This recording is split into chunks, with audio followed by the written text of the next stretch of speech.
What's up, everyone? How's my connection? I'm upstate right now. My connection isn't great. How do I sound? I'm on a low tech kind of setup. So I know it's not kind of the same look. Let me know how I sound. It's probably not going to sound as good as my setup back home. But yeah, how do I look? Let me know about my connection. It says the connection is low. I have it connected to an Ethernet, but yeah, sorry about the video. This is my laptop webcam. So it is what it is. Um, but yeah, so video is not great on this laptop. So sorry about that. But I didn't want to come on, the content, I hope it was what matters the most. So yeah, like the video, guys, like the video, help boost this, help boost it in the algorithm. Apologies for the lesser V. I know, I know you are all, expecting the video setup that's much better than this, and the audio setup. So apologies for that. I didn't bring any alternative video setup. This is my laptop video. Um, all right. Well, like the video, I wanted to comment on a few things, okay? Because um there's been a lot happening and I am away. As you can see, I'm in a different setup. And but it's funny, my wife is a nurse, but she has to do this residency program, and they make her work from home one day a week, one day a month, and it happens to be today. So she's on 9 to 5. All right. Um, and so yeah, I'm out here kind of in the middle of nowhere. So I thought I would come on here and talk about this. All right. So like the video, share the video, hit that subscription button, hit that notifications bell. And of course, it's the beginning of the month. As you might have seen, a lot of the economic focused corporate media are talking about recession, economic crisis. And so, yeah, there was a minus $150 loss this month. That's a big loss. And I just found out I'm probably going to have to move because of the upcoming construction and its impact on our life. Like, we won't really be able to live where we're living right now.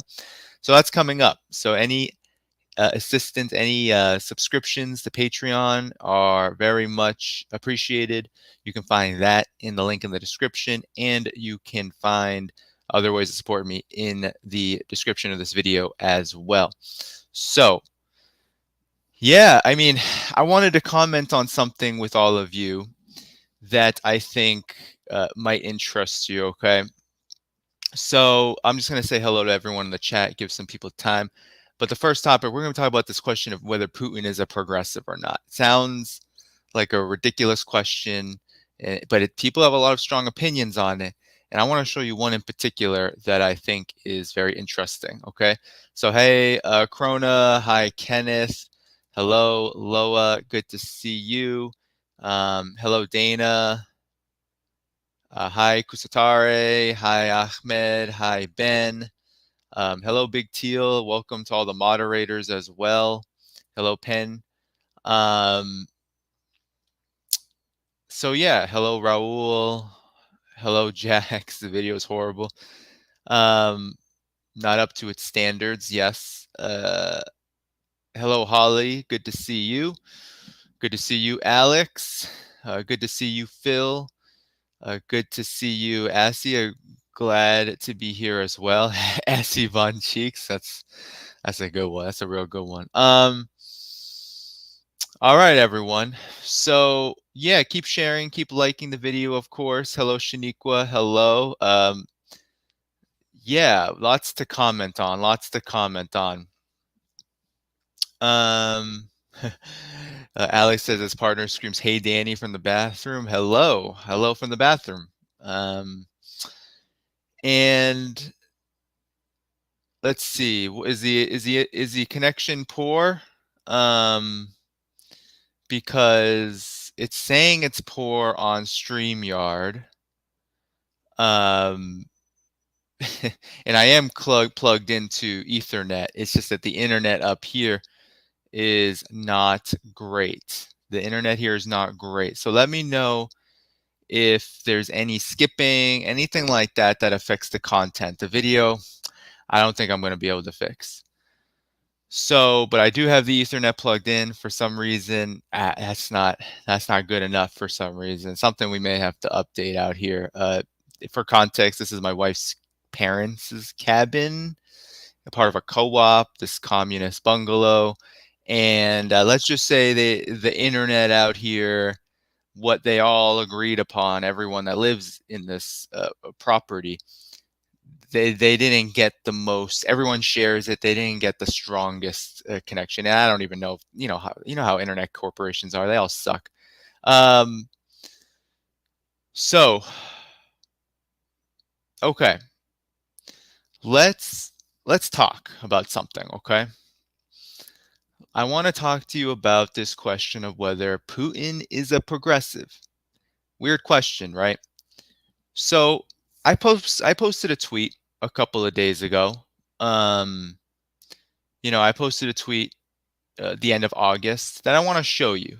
And the reactions, I mean, the pearl clutching, the absolute, how should I say, just unhinged, kind of lose your mind reactions were ridiculous to me.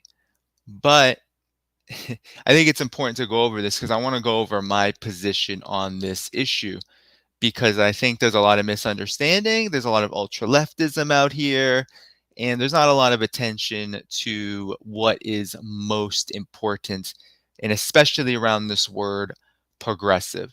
So I'm going to share a tweet from August 30th and also a reaction to the tweet from someone I once had respect for. So here's my tweet from August 30th. A lot of people had problems with this. Had respect for. Okay. So, and what I said in the tweet was, as you see here, the most progressive world leaders are those maligned by the United States.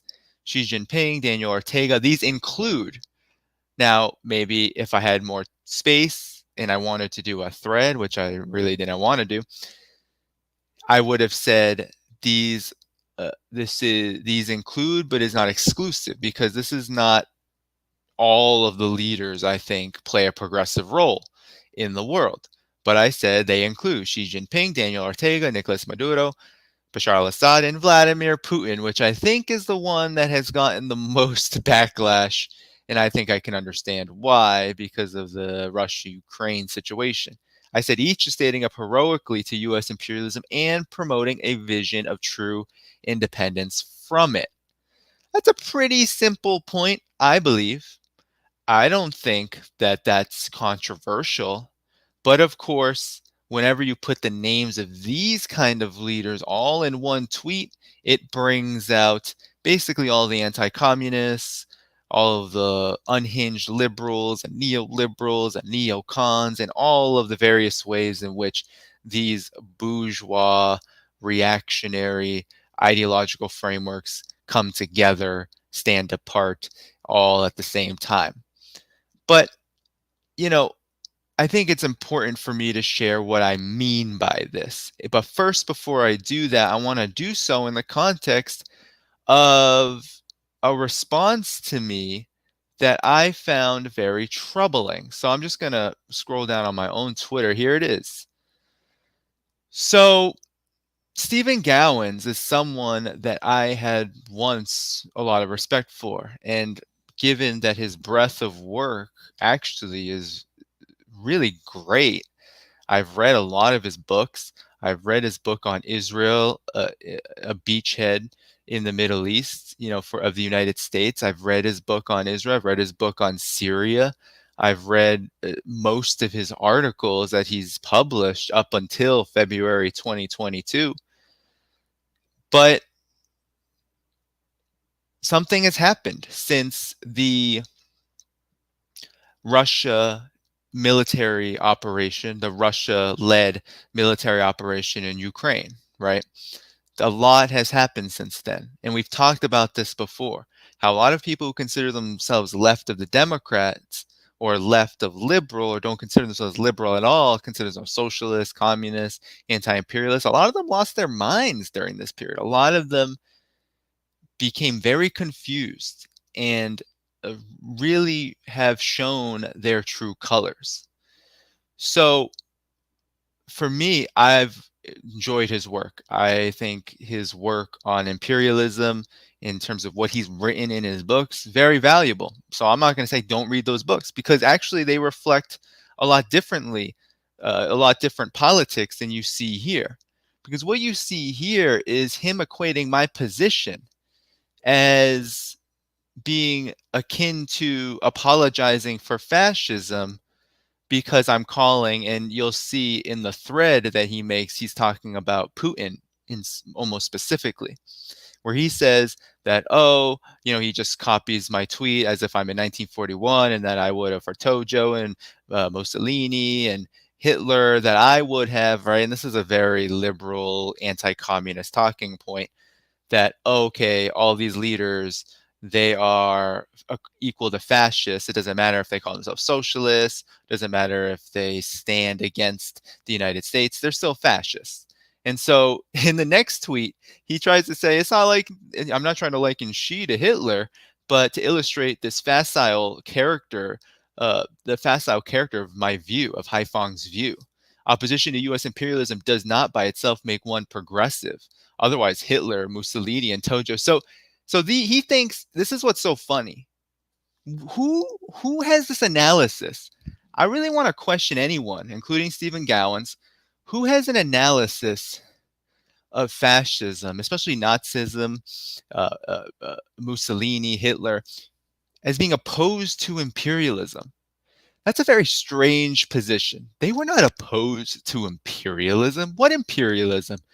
Their principal goal was to destroy the Soviet Union and to eradicate any resistance, especially communist resistance, to fascist domination.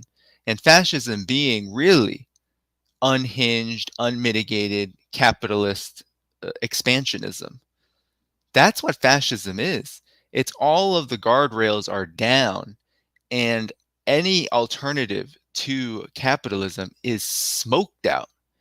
That's what Nazism did. That's what it tried to do. That's why it also had a huge racial component to it, a huge racist component to it. So I don't know who, where, what idea of being opposed to imperialism anyone can think fascism. That to me is this very liberal worldview, bourgeois worldview, anti-communist worldview, which has said over the course of history, especially since the Soviet Union, 1917, that, and then of course during World War I and World War II, that so-called totalitarianism is both on the right and on the left.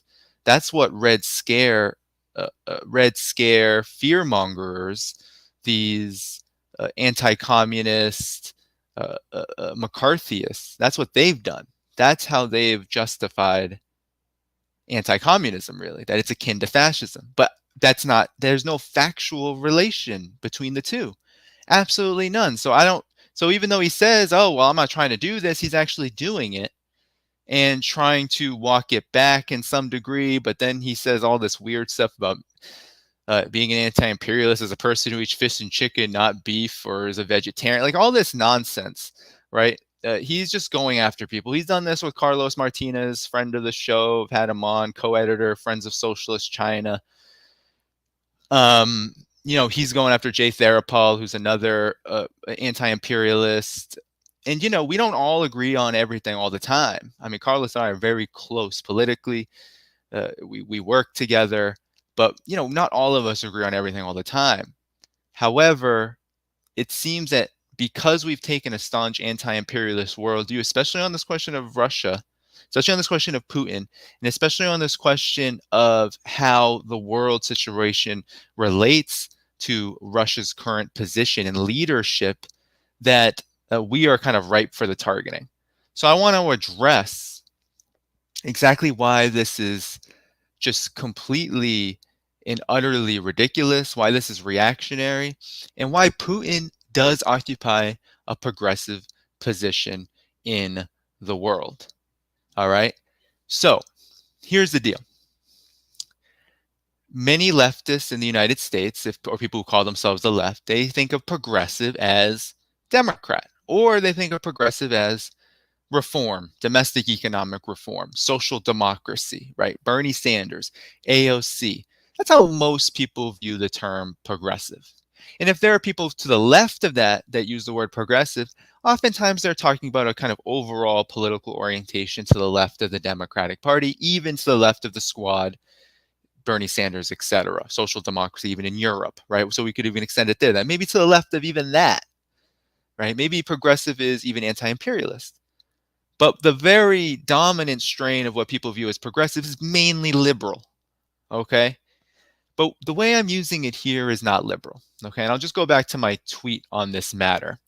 So I'm not using progressive here in the liberal sense that Vladimir Putin shares ideologically everything that, let's say, AOC shares or the squad, right?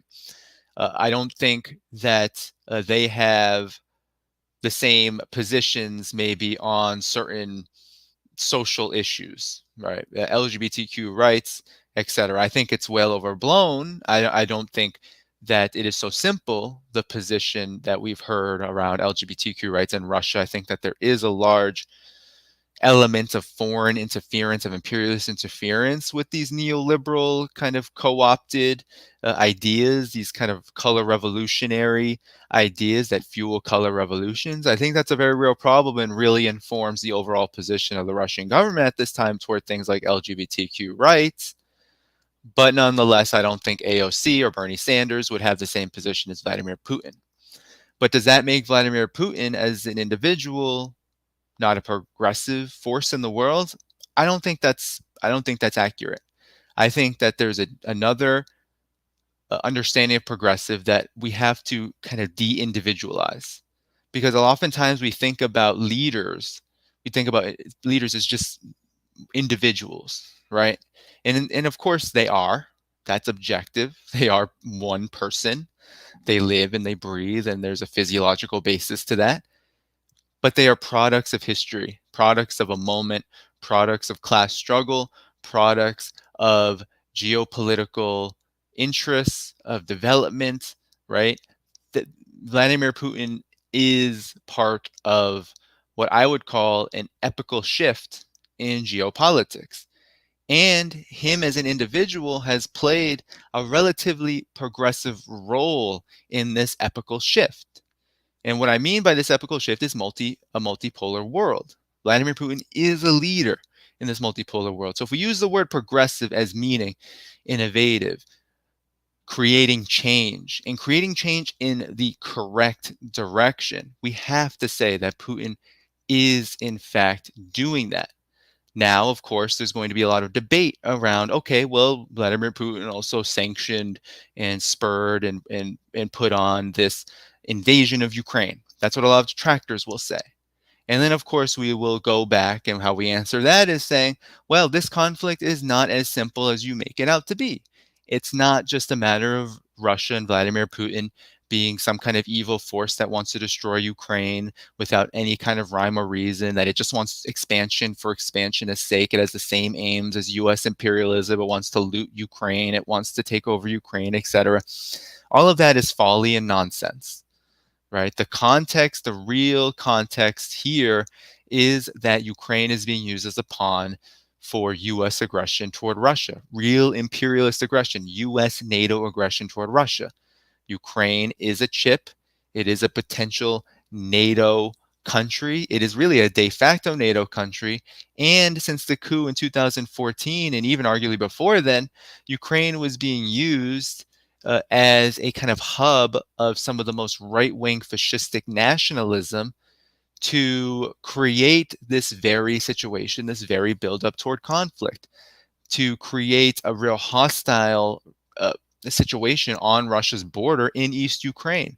That's why so many thousands of people, 14 plus thousand people, who knows how many more after this conflict is over, but 14 plus thousand people right as the conflict began. That's why so many people in East Ukraine and Donbass have died, have been killed. And they've been killed by majority Azov forces, Ukrainian army forces. These forces are interlocked and very much linked, and we don't have to go over and over and over again how that's the case. So the point here is that Vladimir Putin is playing a progressive role in the world, that he, along with Xi Jinping, are the principal leaders in the multipolar world. They have the biggest economies. They have a really clear, solid worldview that does come together in very integral ways.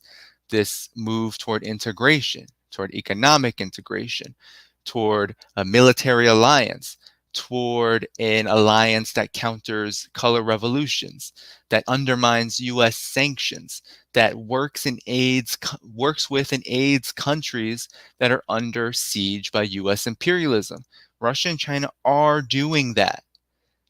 Fascism doesn't do that. Nazism in Germany didn't do that. In Italy, it didn't do that. We have to stop kidding ourselves that they are the same thing. That is a liberal, neoconservative, anti-communist, and McCarthyist worldview. And really, it's a straw man argument because it doesn't get into the facts of the situation. It doesn't get into the facts that are on the ground right now. The material reality is that Putin is playing a progressive role in the world. That's the material reality. He's even playing a progressive role in Russia.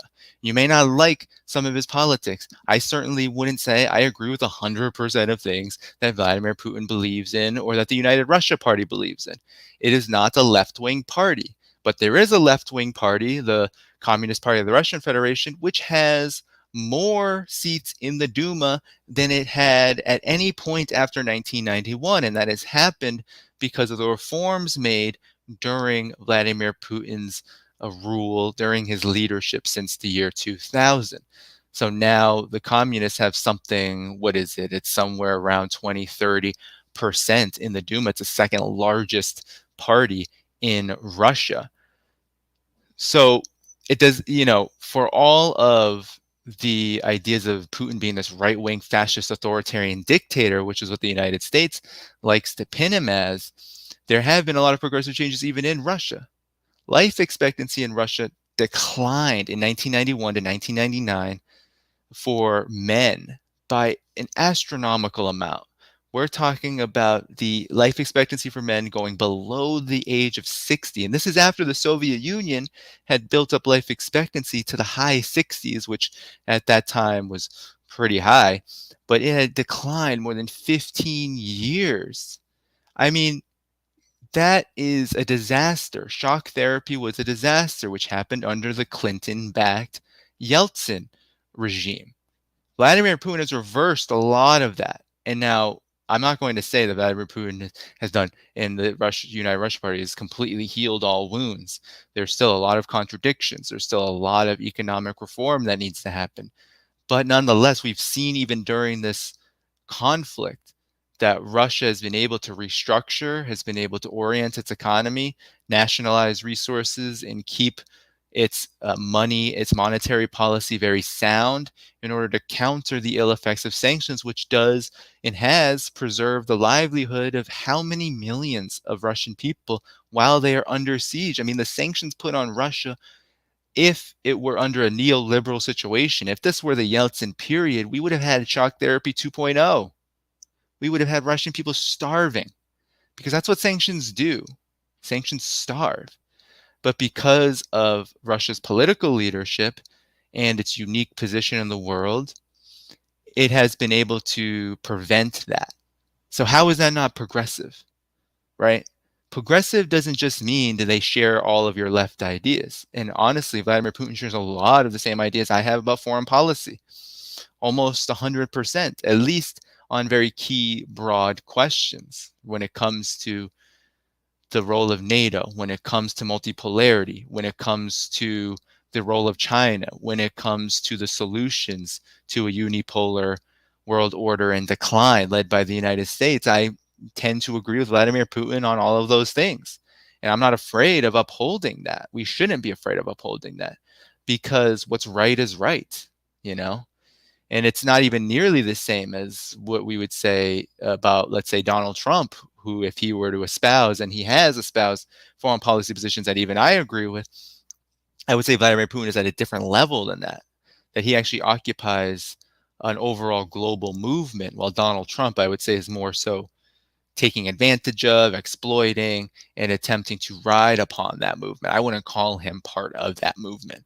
But Vladimir Putin very much is, which is why Russia has deep relationships with all these leaders here, right? Because some people were saying, you should have differentiated between all of these leaders, right? That I have to go one by one and I have to say, okay, well, Vladimir Putin is X, Bashar al-Assad is Y, Nicolas Maduro is Z, Daniel Ortega is A, and Xi Jinping is B, and that's why they're all different. And I have to say that I think that while, of course, we should look at the specific politics of each individual leader, it is secondary, if not well below, the importance of looking at how they are all related. What binds them together? I would say what binds them together is a move toward a multipolar world, is resistance to US imperialism, and also when it comes to Russia and China, a key principle of South-South development, of lifting the colonial, the colonized, and the neo-colonial world, the most plundered peoples and nations of the planet, to a level of parity with Russia and China, which have that very same experience. You could say that Russia and China are both, despite all of the progress, especially China, have this history. This is the bond, right? This is the bond between oppressed peoples that we have to look at. So, of course, Bashar al-Assad, he's a Ba'athist Arab nationalist, right? However, you could see many key agreements between Bashar al-Assad and all of these leaders on most things, foreign policy, and you could say even domestic policy, right? The Syrian Ba'athist Party, the Arab nationalist wing of the government, the leadership in Syria, is anti-sanctions. They are about development. They're about building bonds. They're about opposing Zionism and imperialism. Most all of these leaders do too, right? So of course, Nicolas Maduro, Daniel Ortega, Xi Jinping, they're more openly and explicitly socialists. They'll call themselves socialists. They'll talk about Marxism. They'll talk about things in a particular way. And that is because of their own peculiar, specific conditions within their own movements and their own countries, their own nations. So that's okay. That's okay to be different. And I think this is the sophistication that a lot of people on the left do not have in the United States and the West. They can't understand the sophistication of politics where, and of dialectical materialism, where, yes, there's a specificity to each phenomenon, that every leader, every development, every event has a specificity to it. We call it the particular. That's what Marxists call it. There's a particularity to everything. And then there's also the general. There's also the broad. There's also what connects everything together, so to speak. And I would say that, well, of course, the Communist Party of China, the FSLN, the Sandinistas in Nicaragua, the PSUV that Nicolas Maduro heads in Venezuela. Yes, of course, it's different from the United Russia Party and Vladimir Putin and the Ba'athist Party in Syria. Yes, they're different. They hold different. Of course, they would be. They would be different in terms of their individual politics and even in party politics because, well, Syria is in Russia, Russia is in Nicaragua, Nicaragua is in China, etc. But we have to look at what unites these things. How do we get involved? Because the United States isn't any of these countries, right? U.S. politics are completely different. You know that more than I do. These countries, I mean, these leaders and their respective nations, they are united on anti-imperialism. They're not united on fascism. So, to Mr. Gowens, it's a completely and utterly shocking and also insulting, right? Because, there was one time where I considered folks like Stephen Gowens to be allies, to be comrades, to be those who upheld the principal contradiction and also the primary values and ideological framework that we need to understand these principal contradictions.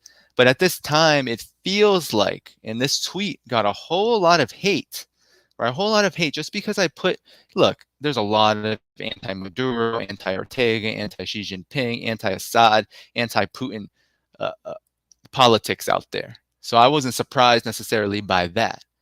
But when I see someone like Gowens, who has done such good work in most areas, including on some of these questions that have to do with this post, and then come after me personally, like on Twitter, like come after me as if I'm saying something here that is particularly egregious, to me is just one of the big problems we face here in the Western left.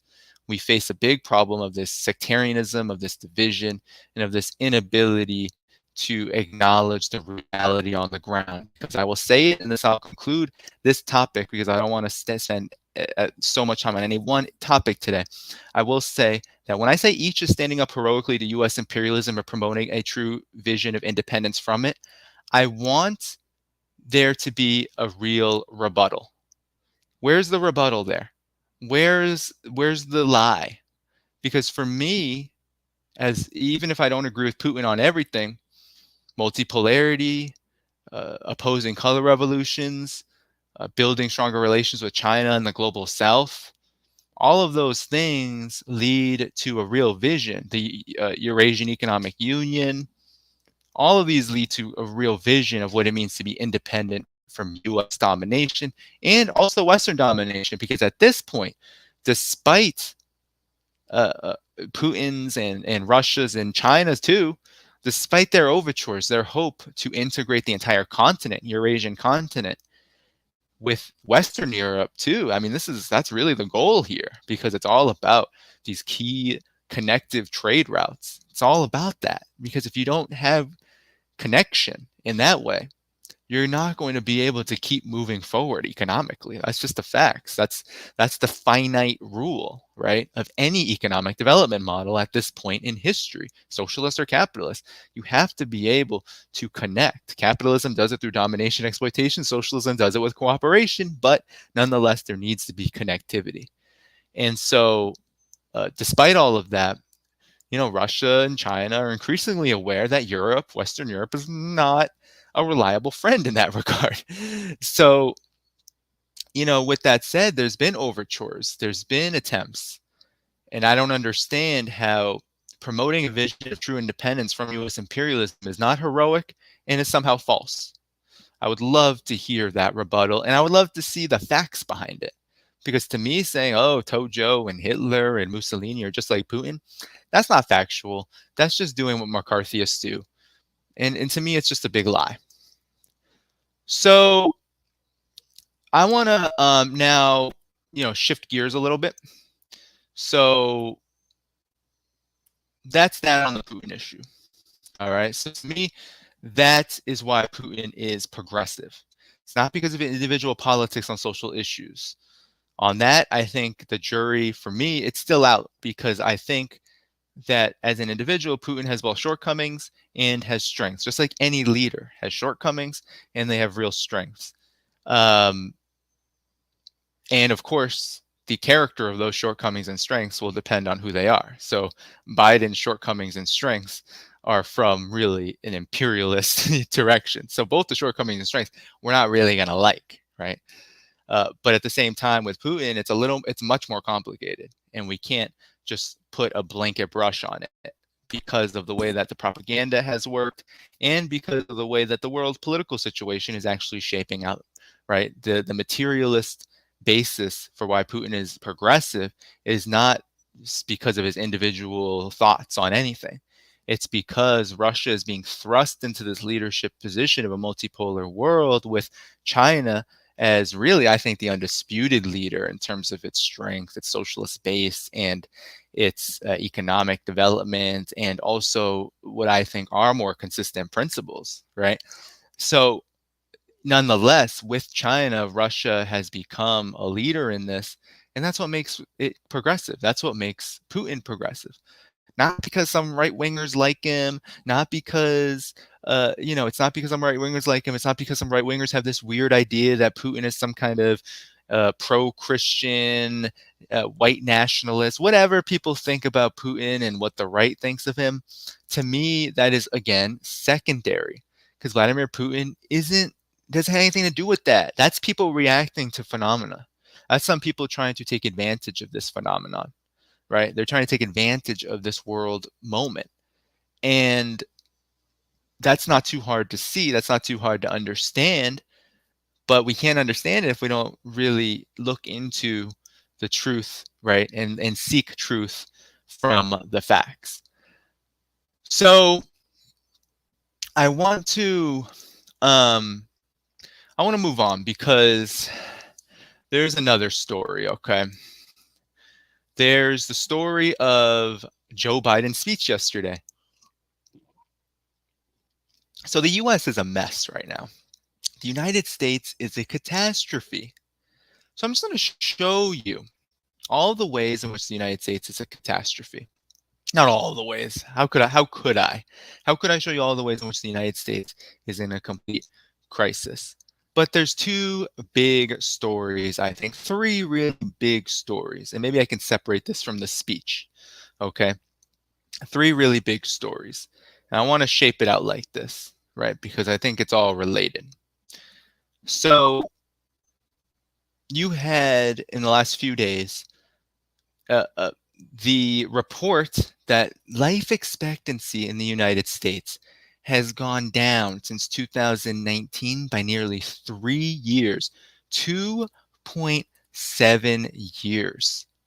And of course, a lot of that is attributed to COVID-19. But of course, there are many more reasons than just COVID-19. And here's the piece, okay?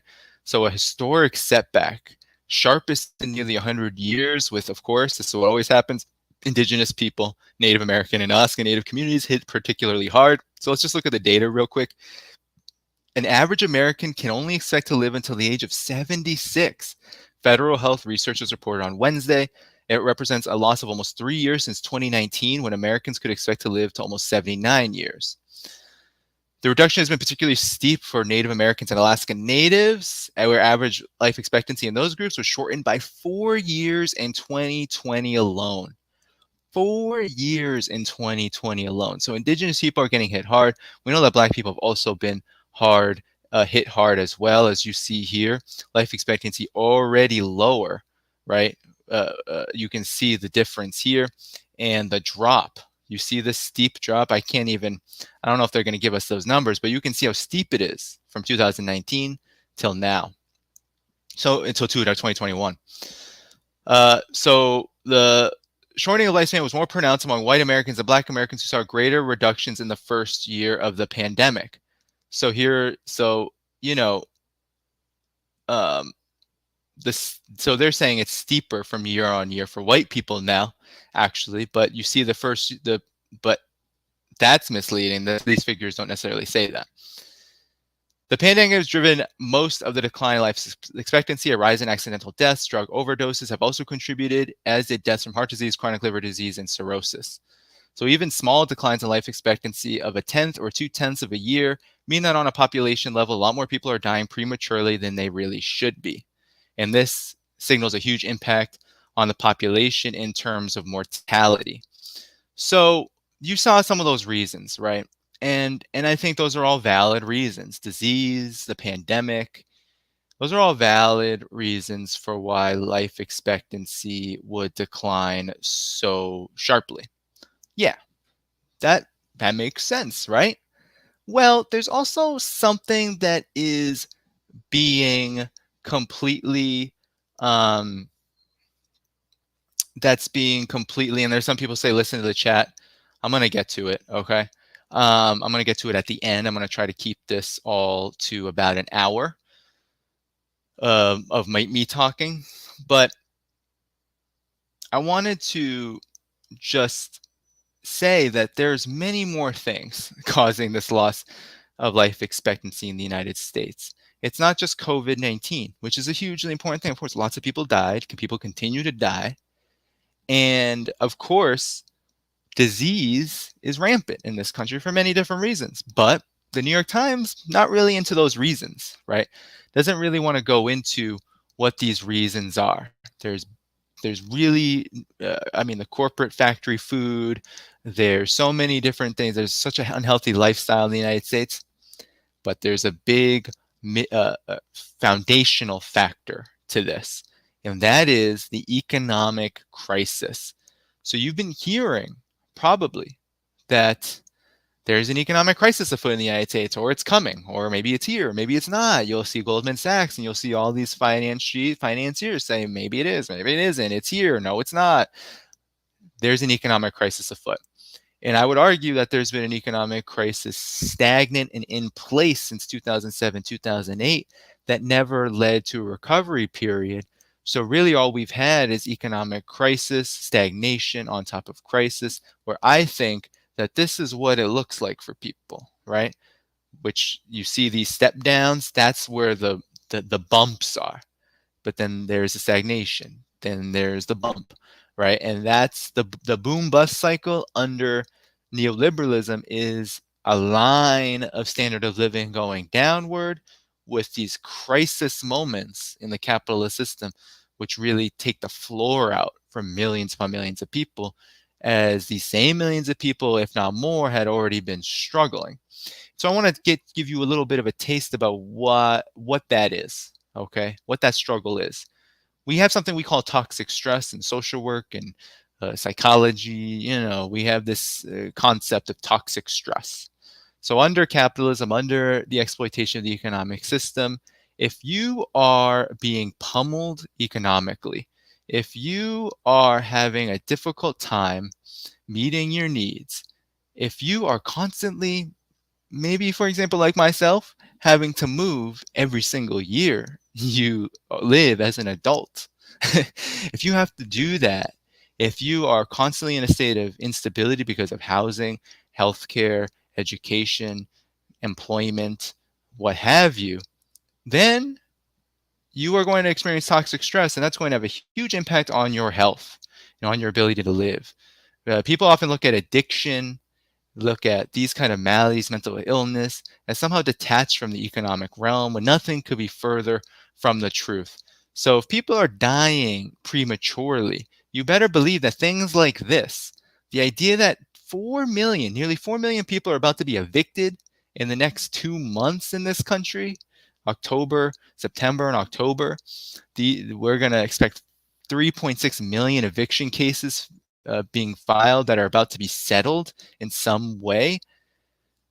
If that's happening, and that's happening on a semi-regular basis at this point, these huge issues where you have median rents topping a staggering $2,000 per month, right? In Manhattan here in New York, $4,000 to $5,000 per month. When you have that, just that stress alone, right? You need a house. You need a place to live in. In China, they say houses are for living.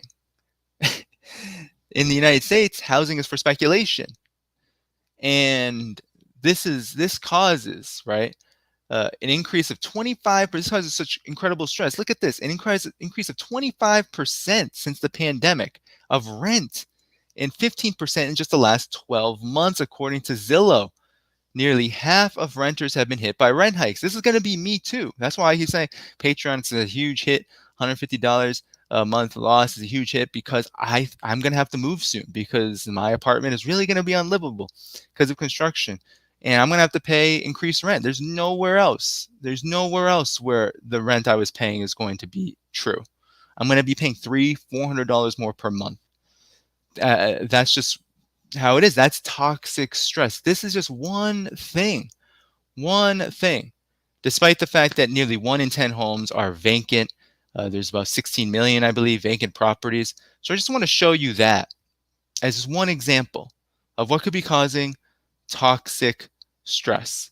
Well, there's another issue happening in Jackson, Mississippi that I think people need to know about. And that is, there is no clean water. There's no drinkable water. There's no usable water in Jackson, Mississippi right now. This happened for the last 4 days. 4 days. Jackson, Mississippi residents told to shower with their mouths closed as water treatment plant repairs continue on for day 4 of a water shortage. So you have 150,000 residents with a boil water notice for more than a month. You have schools shuttering this week, businesses being forced to adapt, people leaving. We had Kali Okuno on Democracy Now! I watched that interview. People leaving the city because they don't have water to drink. I mean, the same goes for a lot of cities in terms of the poisoned water in Flint and in other places. But I mean, this is a level of stress, right? And there's some jokes about, oh, the United States being kind of like a third world country now. I would say that it's important to look at how capitalism in decline, how capitalism in crisis actually creates a situation where the level of impoverishment for, especially for oppressed nations, for peoples who have much more in common with global South countries and oppressed peoples around the world than they do their oppressors in the Euro-American imperialist order, that yeah, it's going to worsen the conditions for those forces, those peoples. But the point is that everyone also, right, is getting hit hard by this. This is a global issue that is affecting now the entire working class more so than maybe at any point before. So you have both things being true at the same time. But this particularly, Jackson, Mississippi is 80+% Black American. And so you have this almost genocidal campaign of austerity doing this. And to say that that's not causing toxic stress that leads to premature death, that leads to things like ill nutrition, the inability to take care of oneself in terms of health, the inability, right? Like poverty creates, and exploitation creates so many issues across the board for people. And here we're seeing it with the water. Just this issue alone is enough to drive up people's stress to the point of sickness. And this is just one thing. This is not to mention that Black Americans in places like Mississippi and Alabama represent some of the highest incarcerated populations in the country. We know that incarceration in and of itself reduces life expectancy. Every year you spend in prison means that you're going to have 2 years shaved off of your life expectancy. That's from the Prison Policy Initiative. Look it up. I don't even have to look up that number. I'll always remember that number from all the work I've done on mass incarceration. So when you have that reality, then you know there's more to it. The pandemic, yes, is a factor. It is actually a really big one because of the way it's exposed the healthcare system and the inability to care for the needs of people, this government neglecting people. But these are all similar issues that all come together to create a precarious, unlivable situation for working class people.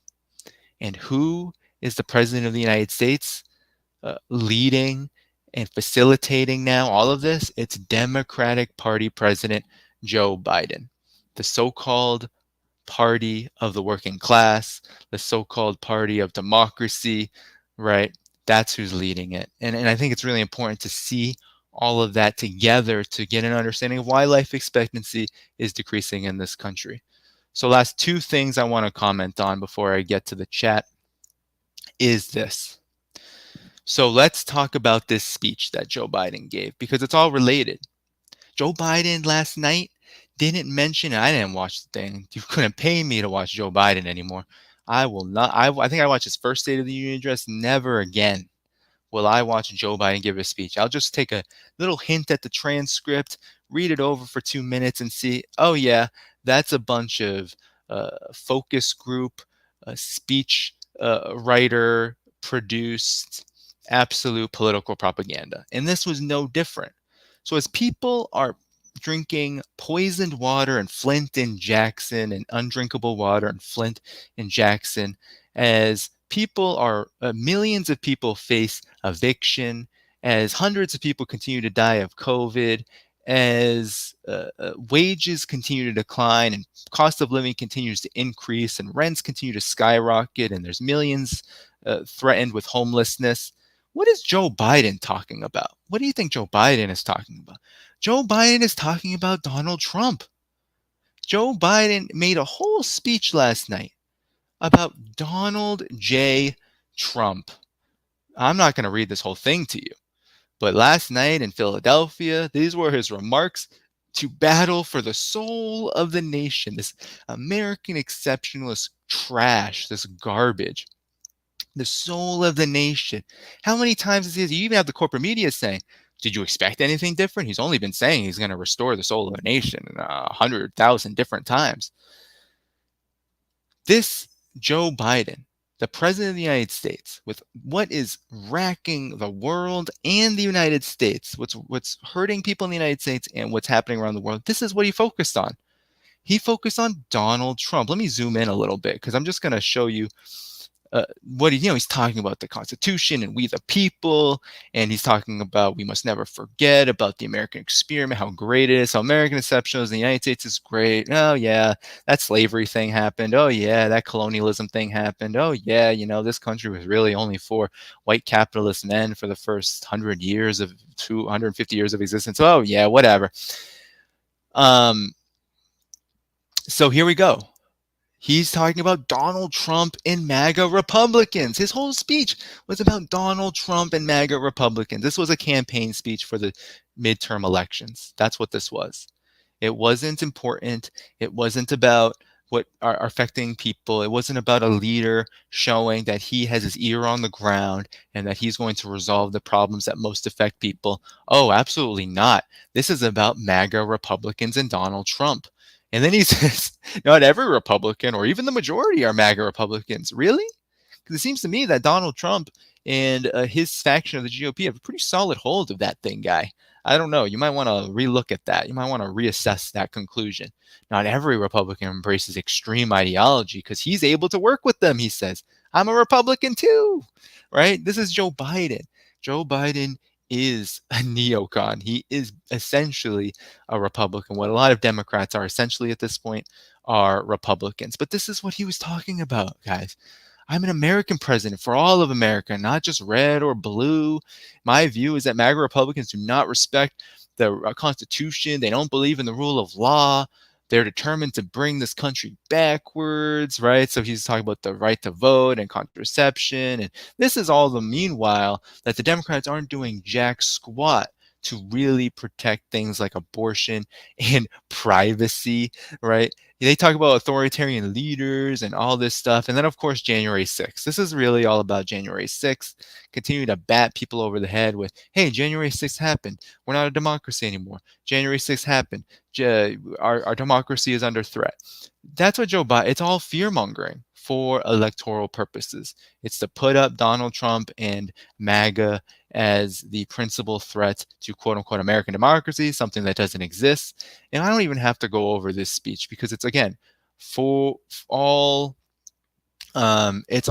theater, right? This is a nation that honors our Constitution. Oh, really? So all Julian Assange and all of the whistleblowers at Obama, Trump, everyone has, including yourself, has trampled all over the privacy rights, civil liberties, all those things that you've been a big part of. Oh, yeah, respect that Constitution. Good one. Oh, the War Powers Act. Oh, well, that's not in the Constitution, but we still violate it anyway. We just wage war whenever we want. We don't even go to votes. Rule of law, right? Because those cops that are killing 1,000 people per month, right? There's a lot of rule of law here, and they never get convicted. So there's a lot of rule of law, right?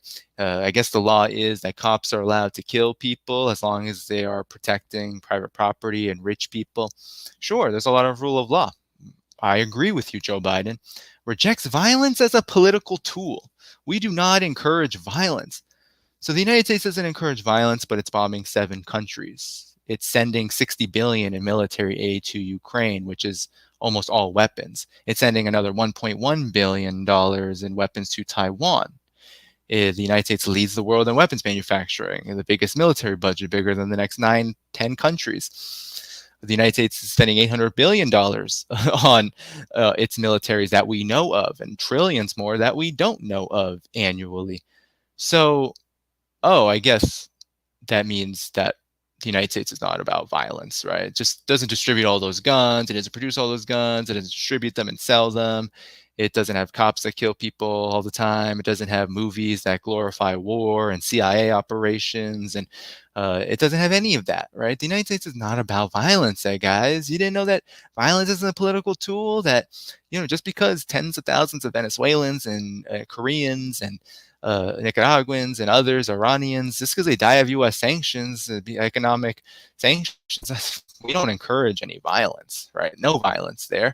No violence by giving jihadists and terrorists in Syria weapons and logistical support and all of that for more than a decade. That's not violence. No, not violence at all, right? Destroy Libya, overthrow governments, dozens of governments. No, we don't do that. The United States doesn't do any violence. It doesn't encourage it. This is absolutely ridiculous, right? Absolutely ridiculous American stuff. We don't have to go into more of it. Just wanted to prove that this is what Joe Biden is focused on. Focused group campaign messages. That's what he's focused on. And so that means Joe Biden doesn't care about you. Joe Biden doesn't care about us. Doesn't care about working class people. Doesn't care about oppressed people. Doesn't care. And the reason why he doesn't care is because there's a midterm elections coming up, and it's all about a competition between which part of the oligarchy will have dominant control. Not whether the oligarchy and the corporate capitalists and monopolists and imperialists will have control. That's a given. They're going to have control. It doesn't matter which party, which part of the duopoly. It doesn't matter. This is all about which side, right? Which particular orientation, right? Which particular version of the same kind of capitalist and imperialist rule is going to move forward with their slightly varied plans that all lead to the same place. More economic misery, more endless war, more austerity, more privatization, more surveillance, more militarism, on and on and on. So Joe Biden, everyone, another floppy speech, right? Everyone's talking about how strong he looked. He was in the backdrop of this red and black, made him look like some kind of version of Star Wars Palpatine BS, right? He looked so strong. He was strong on authoritarianism, strong on Donald Trump, MAGA Republicans, meanwhile ignoring every single thing that's really important to people. That's democracy in the United States, right? It's a democracy for the rich. It's a democracy for the 1%. So last thing I wanted to comment on before I get to the chat, this one won't be that long.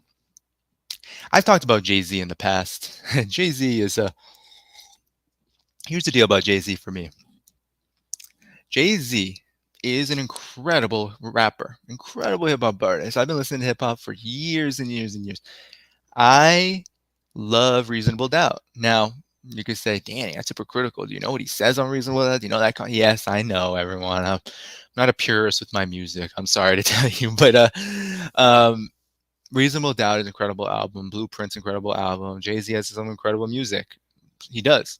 I do think that the quality of his music does tend to decline over time, and it happens kind of rapidly.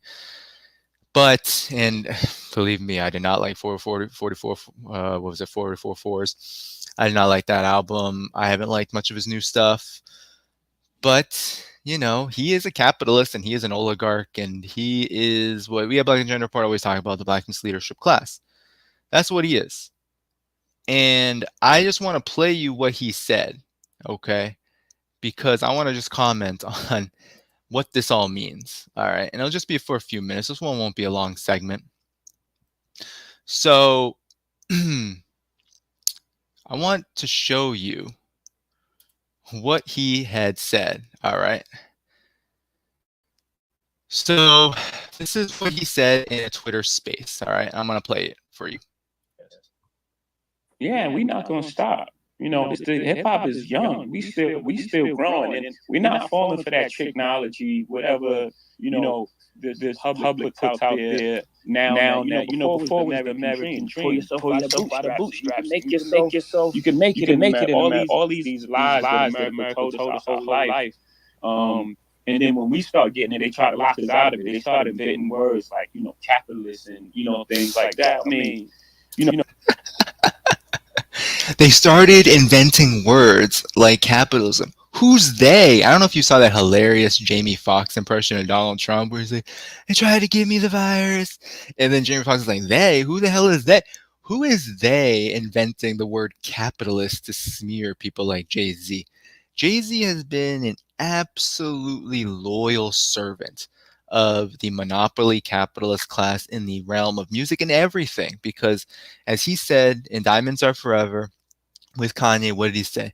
I'm not a businessman. I'm a business man. He believes himself to be a business. This is what capitalists think of themselves as. This is their legacy as investors, as corporatists, as monopolists. He's in it. He believes himself to be a business, no longer human, but a business. And everything that he does, everything that he's done for many, many years, right? I can't tell you when this started. It could have been from the very beginning because honestly, Rockefeller Records and the mafioso rap genre, it was all mixed and melded with the monopolization of the media, and honestly, the Anglo capitalist kind of takeover of hip hop, or at least of hip hop in the realm of mass production. Jay-Z was really always a part of that, even if in the beginnings there's the rudiments of some independence. But over the years, it was a rapid descent into what he calls himself, being a business. And now he's a mega business. Now he's a billionaire. In retrospect, black capitalists always sit well below their white counterparts, right? We know this from the realities that E. Franklin Frazier talked about many generations ago. That still is the truth. His wealth is still a pittance compared to the richest capitalists in the world, but this is how he thinks. They are calling me capitalist. He's talking about, of course, consumers and the people and the masses in the sort of socialist oriented way that a lot of younger people are thinking. But he's so offended by this. Anyway, let's keep going. We've been called nigger and monkeys and shit. I don't care.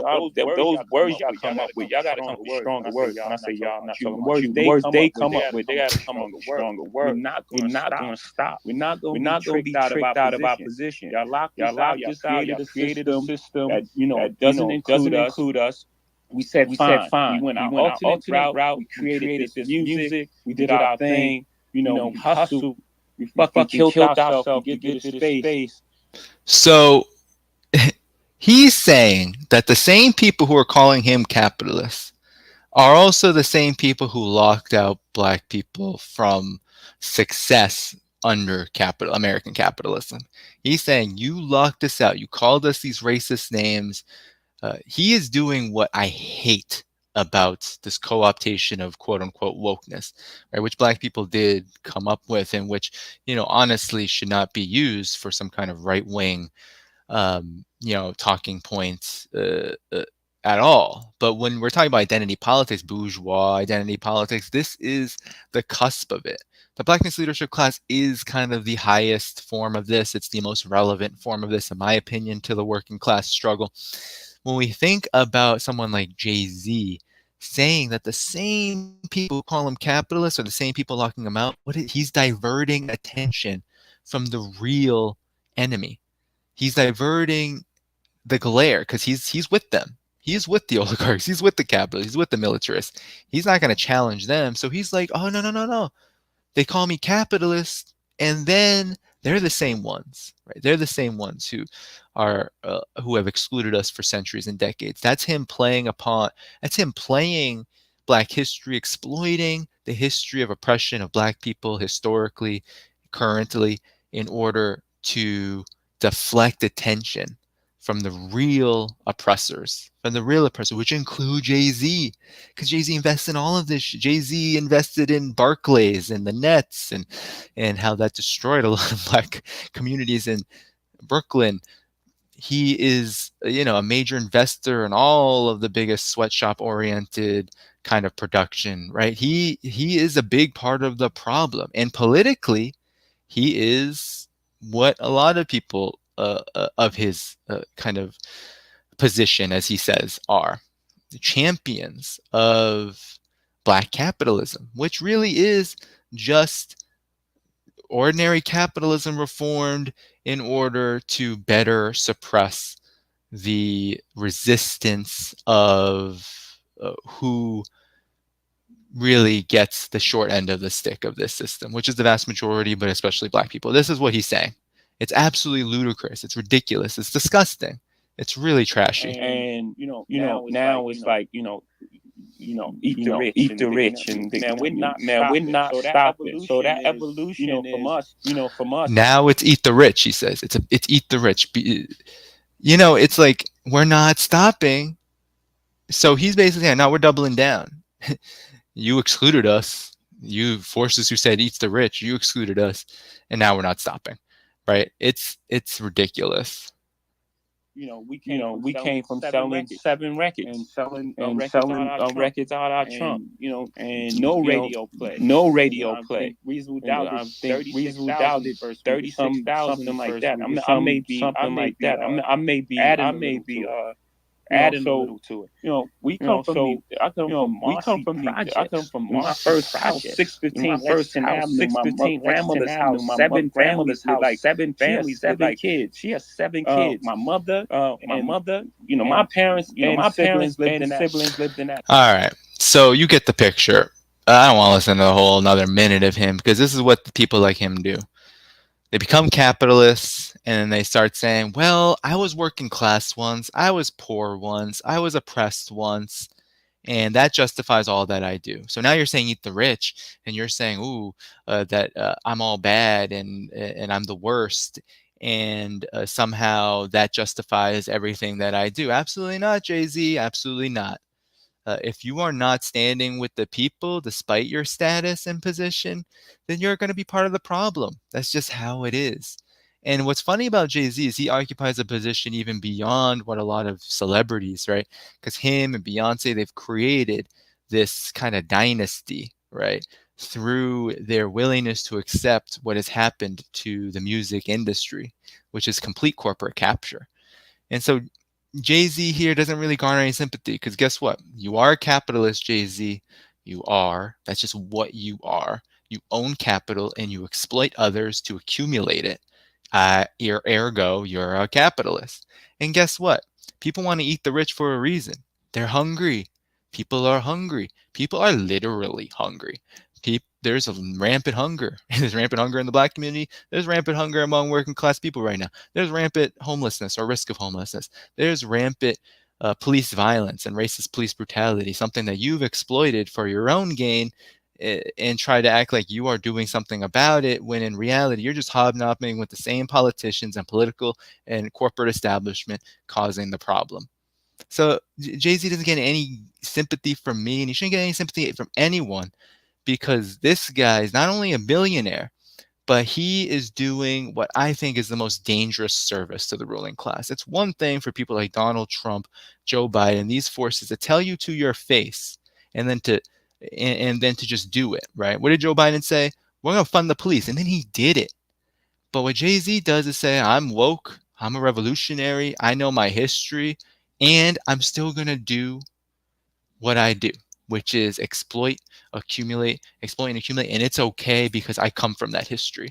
And that is incredibly dangerous. That's like any of us who have any kind of, this is what is the real danger with quote unquote identity politics. It's any of us who can claim I'm oppressed because I'm X, I'm oppressed because I'm Y, and then I get a taste of power and I decide that identity, that experience, that reality that I once had or still have in some capacity justifies my position and my orientation in the world as an exploiter, then we're in dangerous territory. And as the real left, we have to say, absolutely not. You're not going to be allowed to do this. You don't represent the best of what hip hop represents, which is resistance to racism and capitalism. And it's about telling stories. It's about lifting the voices of the oppressed. That's the best of it. You don't represent that anymore, if you really ever did, but you definitely don't represent that anymore. And you're part of the big problem we see, where everyone who has any kind of message, anything worthwhile to say now, is completely out of the corporate sphere, cannot gain access in the mass corporate media, quote unquote. So anyone who decides to be political or conscious or whatever you want to call it, you're out. And it's kind of a similar thing now in the media, right? Journalists, me, never would get a second in the corporate media because I say certain things about China, about imperialism, about socialism. Never will see me there. And that is the same thing that's happened in the music industry, blurring out and completely suppressing the voices of the oppressed in order to promote and mass promote what is the most heinous and criminal politics, right? A politics of unmitigated capitalist expansionism, post Cold War, consumerism, this like pro Western indulgence and decadence. That's all you see in the music industry now, hip hop and otherwise. And so, Jay-Z is part of that problem, and now he's expanded. Now he's a bigger problem than just that. And I think that his comments about being called a capitalist so offending him, and then eating the rich as being such something that's offensive to him, I think is kind of funny, because I think it shows a real fear that these forces have, right? It's like, oh, well, they kind of know, people like Jay-Z kind of know that they will be the first on the chopping block, because guess what? They provide a buffer between the oppressed masses and the real ruling class. Because Jay-Z ain't really ruling nothing, gotta say. That's the black capitalists. Like they don't really rule anything, but they provide a buffer between us and those who really rule. And so that's why they're so scared, because they know they're the first line of defense for the real bourgeoisie, you know. So I'm done with commentary for today. So I can spend another 15, 20 minutes on just, your chats, all of that good stuff. Continue to like the video, of course, hit that notifications bell. Make sure you share the video, subscribe to the channel, hit that notifications bell, of course. And then, I have 480 subscribers left from a massive exodus. It was just a demonstration. I think every month is a demonstration of how people are struggling. But on patreon.com/DannyDhaiphong, you can submit questions to me. I post all my work there first. I'm looking for about 20 more subscribers to hit 500 again by the end of this month. So yeah, support me there. And there's other ways to support, including on Substack, which I'll show you the article. I'm not going to read the article, but I'll show you the article to promote. I have an article on the sickness of the American left, which is going to go kind of hand in hand with with an analysis of patriotism from my last stream. So actually, once that's up, I'll share it. Internet is going kind of slow right now, but it's on kind of this issue of the American left, the U.S. left, so to speak, leftists in the U.S., kind of going back and forth between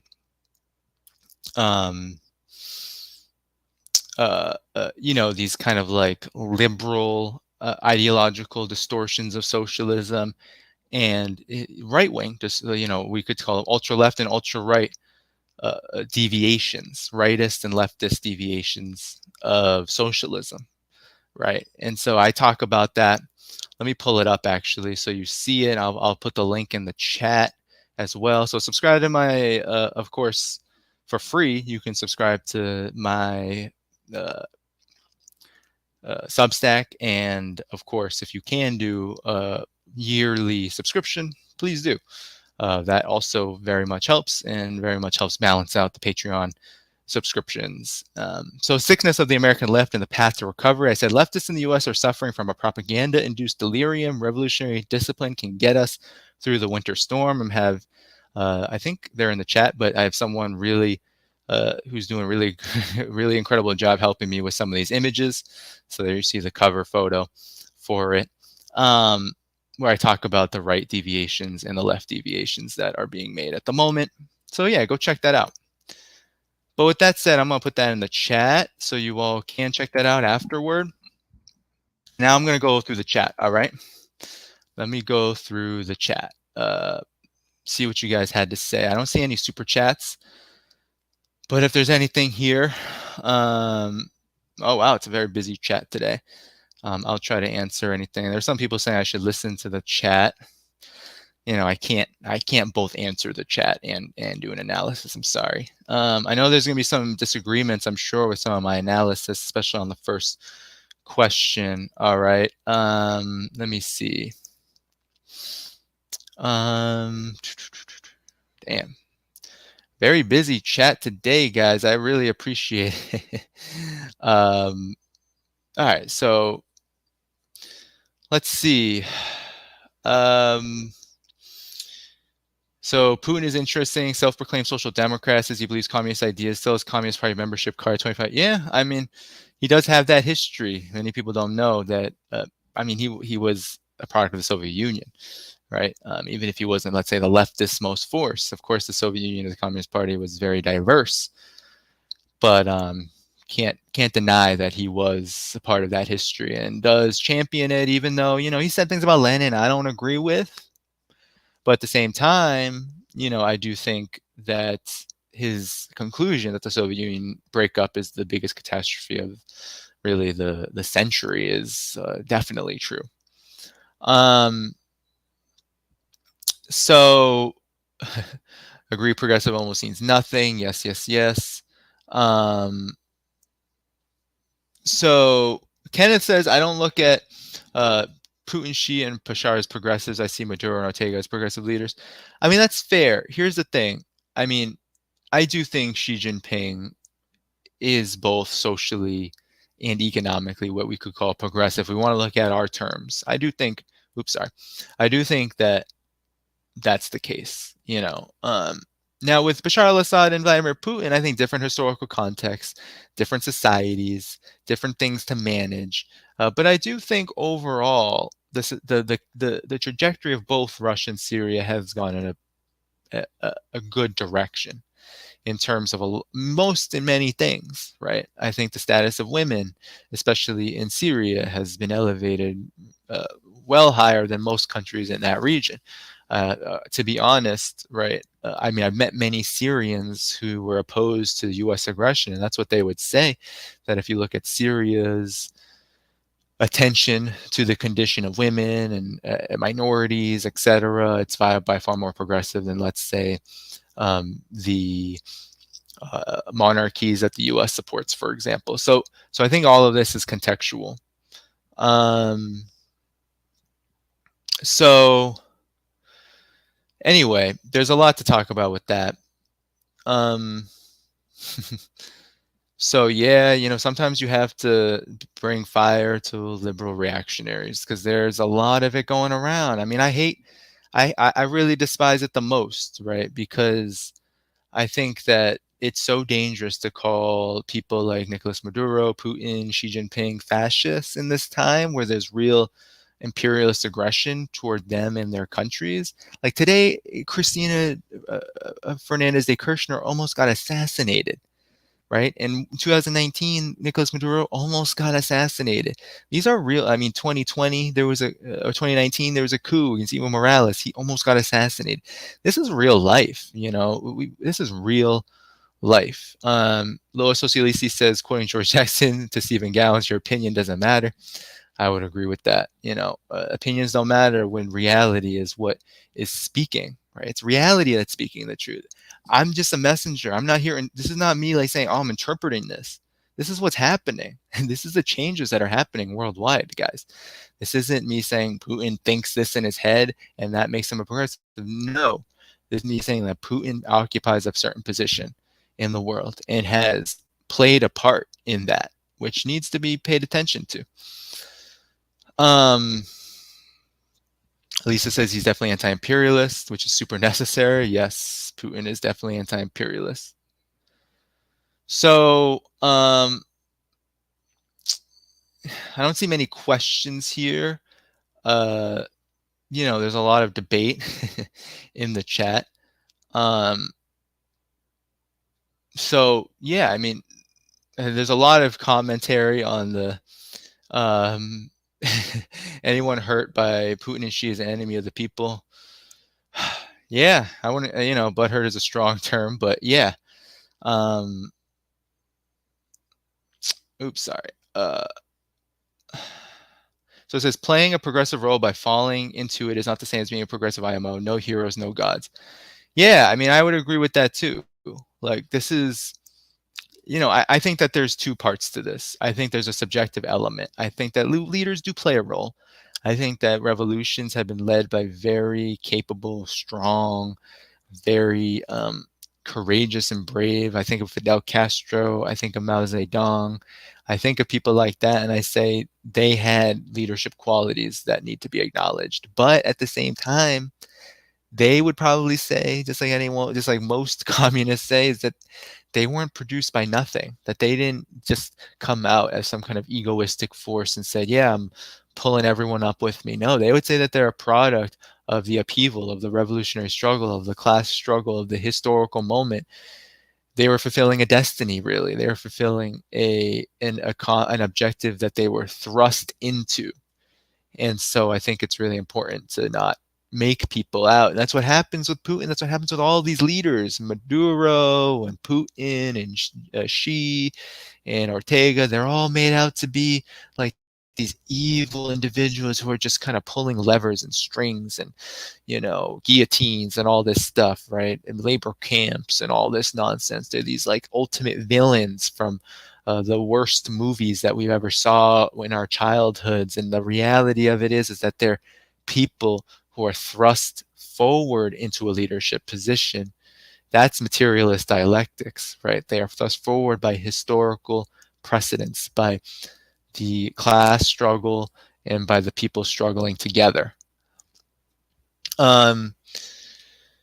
So yeah, everyone. So you're not looking at, so this Lewis says, I'm not looking at his internal policies, which are definitely not progressive by any standards. He's a right winger.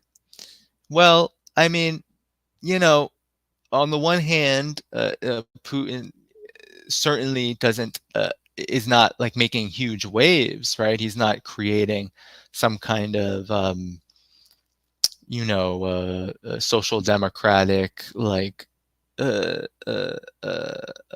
society, right? He's not saying I'm going to follow the path of Western societies and say let's liberalize this and that. Yeah, he's not doing that. But at the same time, there are internal policies of his, like kicking out NGOs, like restoring large parts of a nationalized economy, like paying attention to minimum wage and increasing that. There are those that are progressive, right? So it's not all anti-progressive, So it's much more complicated than what people are saying, and I think we have to acknowledge that. We have to also acknowledge that Vladimir Putin is a part of a political system that is far more liberal, far more parliamentary than even the United States. They have a parliamentary system in Russia, meaning that the United Russia Party, yes, it's a majority party, it's the ruling party, but there are other forces at play. It could be argued that the Russian Communist Party of the Russian Federation played a huge role in pushing Russia to intervene in Ukraine. They were the strongest voice by far. They submitted the first proposal to do so. So you can't say that it's just all Putin and all that, right? He's not some kind of, then this is the problem, is we think he's some kind of strongman authoritarian. Vladimir Putin is a product of a political system. It's much more complex than just being a strongman authoritarian. If that were the case, then what would Joe Biden be? Joe Biden is not influenced by anything but the oligarchs, right? It's a two-party system, and honestly, a one-party system with just two wings. Do you know what I'm saying? Like, that's the reality. So, I don't see any super chats here. People asking what changed with Gowens. Don't ask me. It was the Russian intervention in Ukraine. It was the Russian invasion, the special military operation, whatever you want to call it. Klimbati says, have I read the human rights? No, the Office of the Commission of Human Rights. Bachelet did it again. I have not been able to read it fully. I'm in the middle of it. I'll probably cover it when I come back. To be honest, right now it's a big nothing burger. I'm really annoyed that I have to talk about that again. Honestly, it's a subject that I constantly have to go back to. Really makes me sick because every time I read it, it's like the worst reading because it doesn't. There's no conclusion. Read the report, guys. It's the I can't even put it in a PDF. I don't even want to put you through that. I don't want to even put you through that. You know, you can find it on your own. I don't want to put you through. If you want to read it, if you're curious, Klimbati is your supporter. So I will put you up here and say that I'm in the middle of it. I'm reading analyses of it as well. China's reaction. Let me just say about this that already I'm seeing the word may appear, appears to be, this appears, maybe. It's all claims again. It's based on 40 interviews. That's the evidence that they really use. They do cite our boy Adrian Zenz clandestinely as well. Victims of Memorial Communism Foundation is cited there, but they try to be much more even-handed. They have China's media in there, China's white papers also cited, and then they cite interviews. They don't tell you who they are. They kind of tell you it's from the China Files, which is shady kind of World Uyghur Congress related propaganda, Uyghur exile propaganda, but still a sample of 40 is very, very, very tiny in a province of tens of millions. So there's a lot of methodological problems with it. It's very politicized as usual, and it is full of claims. It's like big, utter claim, which to me is a big nothing burger because it contradicts what we know. It contradicts what we know. And what we know is that the terrorism problem in Xinjiang has ended since 2016. We know standard of living has improved there. We know China takes real attention to Uyghur culture and the culture of all ethnic minorities in that province and the rest of the country. We know that Xinjiang leads really the world in total number of mosques per capita at 20,000 plus. 20,000 plus in total in a region of, I think, what is it, 20 million? Like we're talking about what we know versus claims. And of course, Bachelet had gone, and what I hope to do when I do cover this is go over what I found in the report versus what she said at the end of May. What's the difference, right? What's the difference between the two and what's same? Because she had a statement that was that there was a lot of pressure against. There's a lot of pressure against her to come out right before she left. She released this the day she was leaving. The day she was leaving. Because there was a huge campaign to smear China about Xinjiang because they thought she went soft on China. And she has a reputation of doing this in Latin America, as Camila Escalante was telling me on Twitter, something I might want to learn more about from her as well. So anyway, let's keep going. Any questions? I don't see any questions.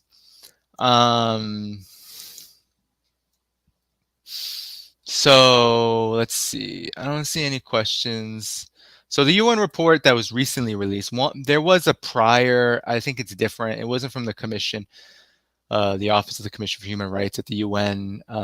It doesn't cite ASBI and Zenz, but there's one clandestine citation of the Victims of Memorial Communism Foundation. This one tries to be a little more balanced, but their 40 interviews is shady. They don't tell you really what is going on. So yeah. Anyway.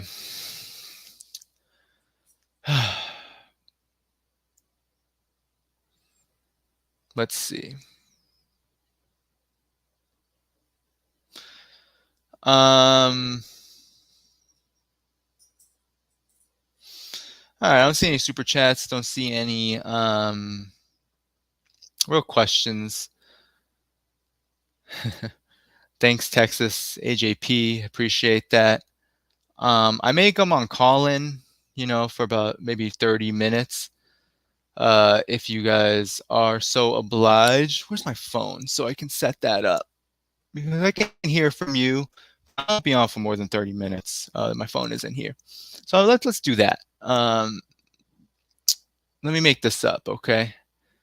So I did see a question here about whether being called soy is racist. And here what I want to say about that. Soy, this term, I get it. All right, it's some internet thing about like soy latte drinking hipsters and whatnot. But remember that, you know, there's a basis for all of this. There's a basis for this term soy. And I do think that you got to acknowledge that if you make anything about hipsters, it's about their exploitation, appropriation of oppressed people's nationalities, their cultures, their ways of life. And that's just not acknowledged. It was just like a petty childish. I was called silly by Jackson Hinkle. I found that to be hilarious. This little boy calling me silly, but this guy hasn't done. I don't know what he's done in his life, but completely misquoting me about globalism. I said it was anti-Semitic, which couldn't find that anywhere. But nonetheless, my analysis of social patriots coming out. That's my position. But about the soy question, not important to me. Honestly, it feels like a childish term anyway. I'm gonna go after hipsters. Do that. You're totally fine. Totally cool. Go after them. But just understand that, I'm Asian, you know what I'm saying? I know, I know what soy means to me, and I know how that could be misconstrued. So I'm just saying, watch this. What you say matters. That's it. So anyway, I'm just going to go all the way back to I can't. This chat is busy. Oh, do I have a super chat up here? I do.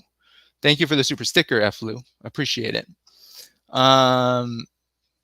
Yeah. So anyway, good stuff, guys. Good stuff. So yeah. All right. 30-minute call in. Let me make that now and then send you guys a link. So stay right here. All right. Let's see. Let me make up this call in for you guys. All right. And then I'll jump right on. Okay. That's the best way to probably promote this. Calling can be kind of finicky. All right. Let's see. My dog's getting restless too, so this will be a quick one. I might have to walk him while I'm doing this. I'll check my internet connection. So stay right around if you want to join the call in. All right. And I'm just going to schedule this room for, I'm going to say 3:15, but I'm going to go on now. So I'll say this is a quick vacation chat. All right, guys. So Cold War brew.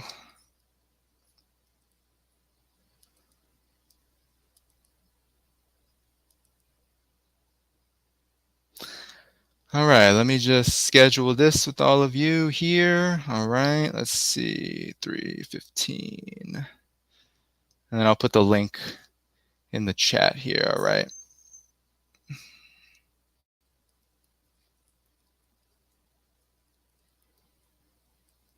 All right, I don't know, this is very quick, so stop. Here we go. All right, guys, so I'm setting this up. Let me go on call in and just give you that link, and then we can talk, all right? I would love to hear your questions. If y'all have anything else that you want to talk about, let me see. Maybe I'll cut this up. I know it's a little bit low tech. Here we go. Here we go.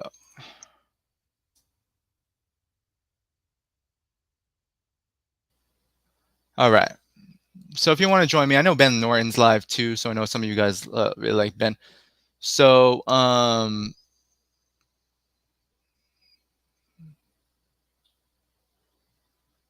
right. So there you go. That link is in the chat. All right, everyone. I'm going to put it in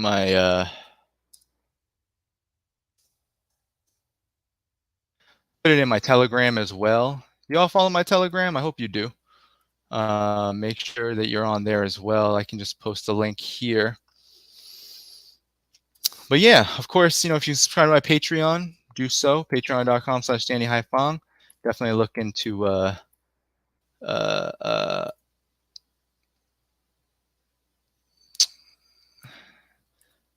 definitely looking to get 500 subscribers, keep up the support. Anyway, all right, there we go. All right, everyone, peace out. Good to see you. See you again very soon. Bye-bye.